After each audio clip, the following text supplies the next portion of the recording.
নতুন বছরকে বরণ করে নিতে গোপালগঞ্জ জেলায় নানা আয়োজনে আনন্দে উদযাপিত হয়েছে বাঙালির প্রাণের উৎসব বাংলা নববর্ষ।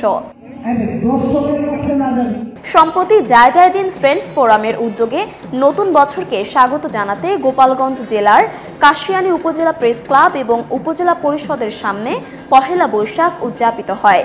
এই উৎসব উপলক্ষে কাশিয়ানী উপজেলা চত্বরে ঐতিহ্যবাহী দিঘিতে হাঁস ধরা, কলাগাছের সরাত খেলা, ঐতিহ্যবাহী লাঠি খেলা, সর্পনৃত্য, বাউল গান, পিঠামেলার মতো নানা আয়োজন করা হয়। এ সকল আয়োজন দেখতে দূর দূরান্ত থেকে আসা মানুষের জনসমাগম ছিল চোখে পড়ার মতো।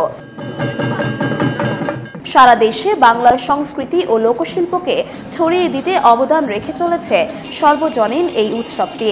এটি এমন উৎসব যা তার আপন ঐতিহ্যকে ছড়িয়ে দেয় স্বমহিমায় প্রতিটি বাঙালির অন্তরে।